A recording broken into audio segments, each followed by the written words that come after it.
الحمد لله وكفى وسلام على عباده الذين اصطفى أما بعد أعوذ بالله من الشيطان الرجيم بسم الله الرحمن الرحيم يا أيها الذين آمنوا اتقوا الله وكونوا مع الصادقين صدق الله العظيم وصدق رسوله النبي الكريم ونحن على ذلك لمن الشاهدين والشاكرين والحمد لله رب العالمين۔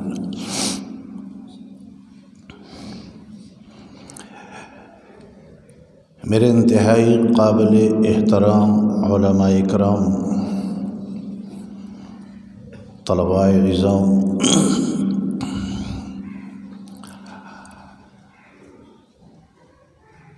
مجھے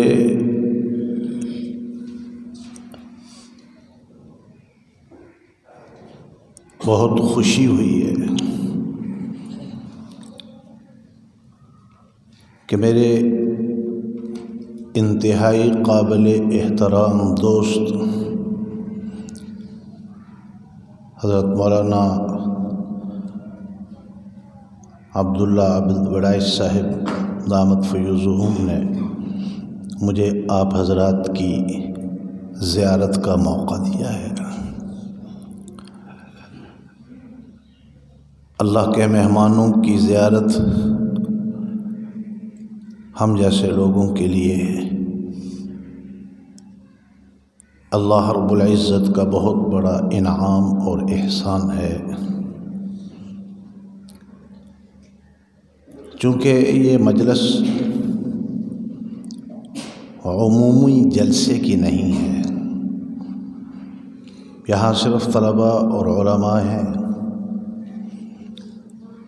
اور مجھے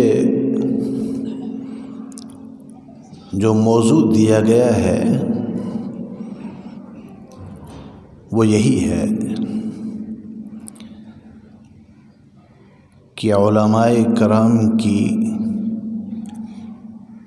اصل ذمہ داری کیا ہے۔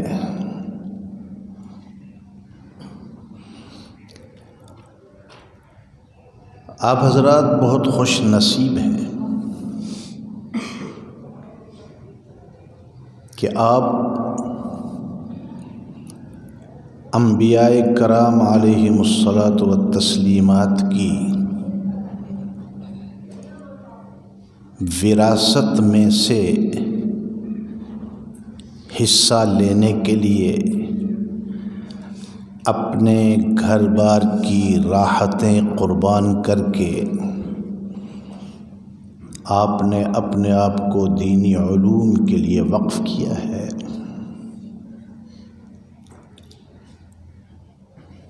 ہمارے دینی علوم حاصل کرنے کے 3 بڑے مقصد ہوتے ہیں۔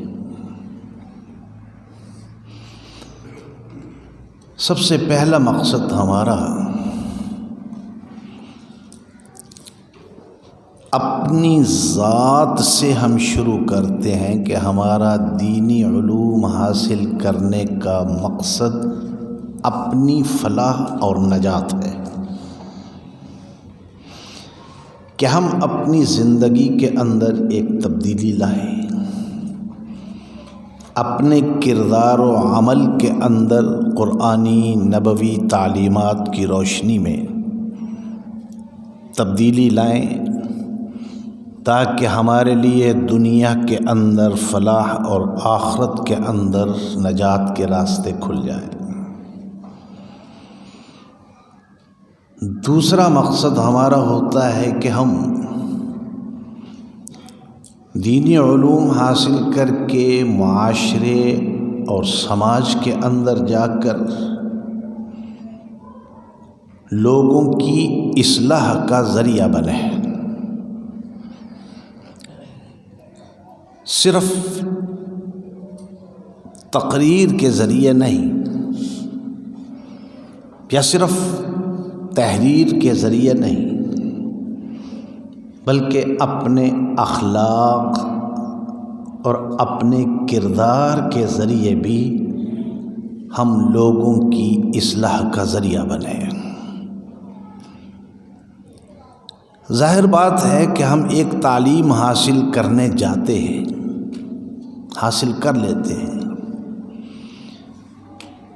جب اس تعلیم کا اثر خود ہمارے اپنے کردار و عمل میں نہیں ہوگا تو دوسروں کی ہم اصلاح کیا کریں گے؟ یا دوسرا کون ہماری بات مانے گا اور اصلاح کرنے کی کوشش کرے گا؟ ہمارا دوسرا مقصد ہوتا ہے کہ ہم ان دینی علوم کے ذریعے لوگوں کی اصلاح کریں۔ اور یہاں میں ایک لطیفہ عرض کرنا چاہتا ہوں جو ہمارے شیخ مکرم والد محترم امام اہل سنت حضرت مولانا محمد سرفراز خان صفدر رحمہ اللہ تعالی اکثر علماء کرام سے فرمایا کرتے تھے کہ جب علماء فارغ التحصیل ہو کر دعا کے لیے یا اجازت حدیث کے لیے ان کی خدمت میں جاتے تو حضرت شیخ اکثر یہ فرمایا کرتے کہ دیکھو، پہلی بات یہ ذہن میں رکھو کہ یہ مت سمجھنا کہ ہم نے دین مکمل حاصل کر لیا ہے یا دین سیکھ لیا ہے۔ ان 10-11 سالوں میں آپ نے دین سیکھنے کے صرف اصول اور طریقہ سیکھا ہے، آپ نے دین نہیں سیکھا ابھی۔ دین آگے آپ اپنی عملی زندگی کے اندر سیکھیں گے، ابھی تو آپ نے صرف دین پر چلنے کا یا دین کو سمجھنے کا یا دین کو سمجھانے کا طریقہ سیکھا ہے۔ اور دوسری بات وہ فرمایا کرتے تھے کہ تم لوگ جب عملی میدان کے اندر نکلو گے تو تمہیں مشکلات بھی پیش آئیں گی۔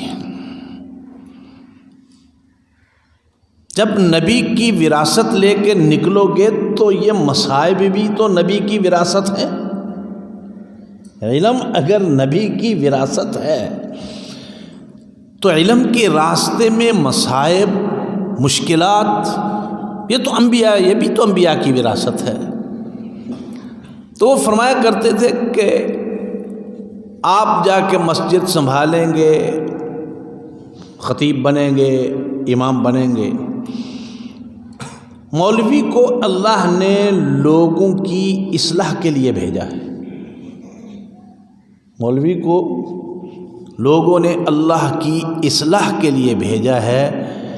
لیکن ہر مسجد میں ایک بابا مولوی کی اصلاح کے لیے ہوتا ہے۔ ہر مسجد کے اندر ایک بابا، وہ خدائی خدمتگار ہوتا ہے، اس کا اور کوئی کام نہیں ہوتا، صرف مولوی پر نظر ہوتی ہے اس کی۔ یہ وضو صحیح کر رہا ہے نہیں کر رہا، اس کی شلوار صحیح ہے، ٹخنوں کے نیچے تو نہیں ہے، اس نے کرتا صحیح پہنا، یعنی اس کی پوری توجہ مولوی پر ہوتی ہے۔ تو حضرت شیخ رحمہ اللہ تعالی فرمایا کرتے تھے کہ ایک بابا مسجد کے اندر مولوی کی اصلاح کے لیے ہوتا ہے، تم میں سے جو آدمی اس بابے کو اللہ کے دین کے لیے برداشت کر لے، صبر کے ساتھ، حوصلے کے ساتھ، تحمل کے ساتھ، تو میں ضمانت دیتا ہوں کہ تمہارے لیے جنت میں تمہیں لے جانے کے لیے وہ بابا ہی کافی ہے۔ لیکن دین کے لیے صبر و تحمل کا مظاہرہ کرتے ہوئے ہمارا دوسرا مقصد ہوتا ہے یہ دینی علوم حاصل کرنے کا کہ لوگوں کی ہم اصلاح کریں۔ اور ہمارا تیسرا مقصد جو اس وقت میرا موضوع ہے وہ ہے کہ ہر دور میں مختلف قسم کے